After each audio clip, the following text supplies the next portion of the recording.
कभी कभी जिस इंसान को हम सबसे कम समझते हैं वही मुश्किल वक्त में सबसे बड़ा सहारा बन जाता है। नदीम एक कामयाब बिजनेसमैन था।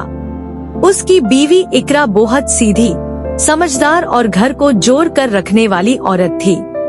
10 साल की शादी के बाद भी उनकी कोई औलाद ना थी। शुरू में नदीम कहता था, इकरा मुझे सिर्फ तुम चाहिए, औलाद हो या ना हो मुझे कोई फर्क नहीं पड़ता। मगर धीरे धीरे रिश्तेदारों की बातें उसके दिमाग में जहर की तरह उतरने लगे। दूसरी शादी कर लो। आखिर एक दिन नदीम ने इकरा से कहा, इकरा मैं दूसरी शादी करना चाहता हूँ।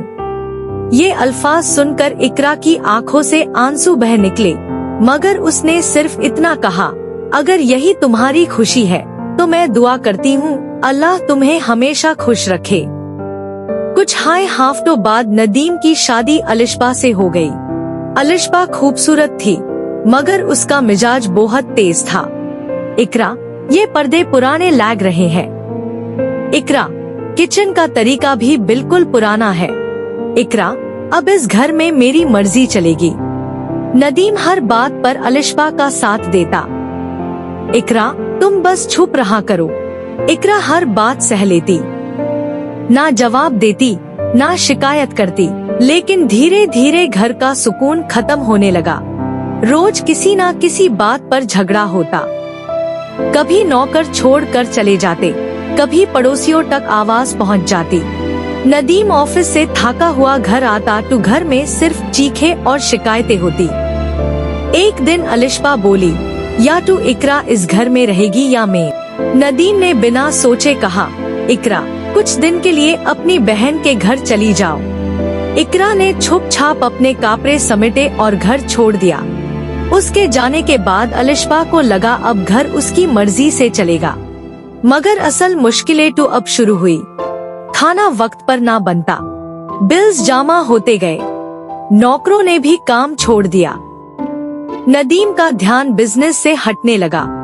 इसी दौरान नदीम को बिजनेस में बहुत बड़ा नुकसान हो गया। एक पार्टनर ने धोखा दे दिया और कंपनी कर्जों में डूब गई। बैंक के नोटिसेस आने लगे, रोज क्रेडिटर्स फोन करते। नदीम टूटने लगा। उसने अलिशबा से कहा, हमें कुछ खर्च कम करना होगा। अलिशबा गुस्से से बोली, मुझे अपनी शॉपिंग और लाइफस्टाइल से कॉम्प्रोमाइज नहीं करना। तुम्हारी कंपनी डूबी है तो उसमें मेरा क्या कसूर। ये कहकर वो अपने मैके चली गई। नदीम पहली बार बिल्कुल अकेला रह गया। ना पैसा, ना सुकून, ना सहारा। उसने बहुत दिनों बाद इकरा को फोन किया, इकरा अगर हो सके तो एक बार घर आ जाओ। इकरा ने सिर्फ इतना पूछा, सब ठीक तो है? नदीम की आवाज भराई हुई थी, कुछ भी ठीक नहीं। इकरा फौरन वापस आ गई। घर की हालत देखकर उसकी आंखें भर आई। किचन खाली था, बिजली का बिल जमा नहीं हुआ था, हर तरफ परेशानी थी। इकरा ने बिना किसी शिकायत के काम शुरू कर दिया। उसने अपने जेवर निकाले और छुप छाप बेच दिए। उन पैसों से बिजली का बिल जमा करवाया, घर का राशन खरीदा, नदीम के ऑफिस के जरूरी डॉक्यूमेंट्स ठीक किए, पुराने क्लाइंट से बात करवाई, अपने वालिद के एक पुराने दोस्त से मुलाकात करवाई जो तजुर्बेकार बिजनेसमैन था। उन्होंने नदीम को नया कॉन्ट्रैक्ट दिलवाने में मदद की। धीरे धीरे कंपनी दोबारा संभालने लगी। एक दिन नदीम ने हैरानी से पूछा, इकरा तुमने इतना सब कुछ क्यों किया? इकरा मुस्कुराए, क्योंकि ये सिर्फ तुम्हारा घर नहीं था, मेरी जिंदगी भी इसी घर से जुड़ी हुई है।